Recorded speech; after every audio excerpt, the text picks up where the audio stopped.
आज 4 सितंबर को supreme court of India में स्पेशल लीव पिटीशन के माध्यम से सिद्धार्थ मिश्रा वर्सेस यूपीएससी मामले की अपील कर दी गई है।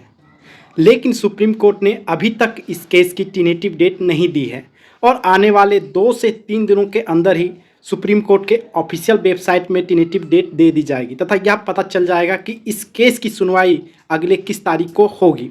आप इस केस को डायरी नंबर इतना के माध्यम से सुप्रीम कोर्ट के ऑफिशियल वेबसाइट में इस केस को ट्रैक कर सकते हैं।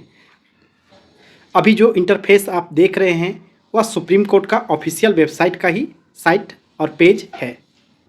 ज्ञात हो कि दिल्ली हाई कोर्ट ने तथा केट ने इस केस को इंटरटेन करने से इसलिए मना कर दिया था क्योंकि सुप्रीम कोर्ट में आधे दर्जन से अधिक केसेस में यह कहा गया था कि कॉम्पिटिटिव एग्ज़ाम में किसी भी तरह से जुडिशरी इंटरफेयर नहीं करेगी और यही कारण है कि केट ने तथा दिल्ली हाई कोर्ट ने सिद्धार्थ मिश्रा वर्सेस यूपीएससी मामले को जो है डिसमिस्ड कर दिया।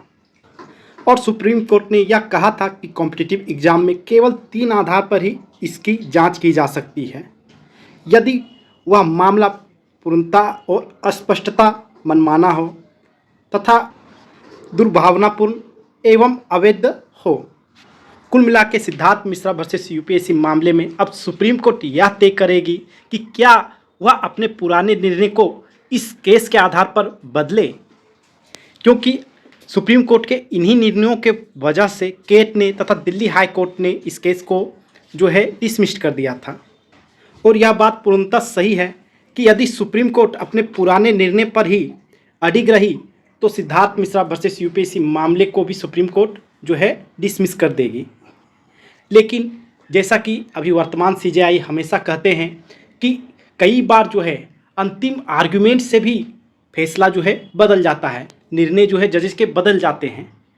तो ऐसे में तो उम्मीद लगी ही रहती है कि हो सकता है कि जितने आर्गुमेंट्स हैं सुप्रीम कोर्ट के पुराने आदेशों के कारण केट और दिल्ली हाई कोर्ट में उतना तवज्जो नहीं मिल पाया जितना कि उसे मिलना चाहिए था। और सुप्रीम कोर्ट के पास ये पावर भी है कि वे अपने केस को फिर से रिव्यू कर सके तथा एक नए ऑर्डर की तरफ बढ़ सके। और जैसा कि कई बार जजेज ने यह कहा है कि निर्णय देते वक्त बैलेंस एंड हार्मोनी के प्रिंसिपल के आधार पर भी जजेज कार्य करते हैं, खास तौर से सुप्रीम कोर्ट के जजेज। तो ऐसे में बहुत सारी संभावनाएं खुली रहती हैं और यही कारण है कि हर किसी को सुप्रीम कोर्ट के न्याय पर भरोसा है। लेकिन सिद्धार्थ मिश्रा वर्सेस यूपीएससी मामले में सुप्रीम कोर्ट में अंतिम फैसला क्या होगा यह पूर्णतः सुप्रीम कोर्ट का निर्णय होगा और इसका पता इस केस की सुनवाई के बाद ही होगा। तब तक के लिए बस यह उम्मीद ही की जा सकती है कि शायद सुप्रीम कोर्ट स्टूडेंट्स के फेवर में निर्णय दे दे और प्रथमता जो है मेंस एग्जाम पर रोक लगाए, या ऐसा भी हो सकता है कि सुप्रीम कोर्ट जो उचित समझे वैसी कार्रवाई इस पर करे। धन्यवाद।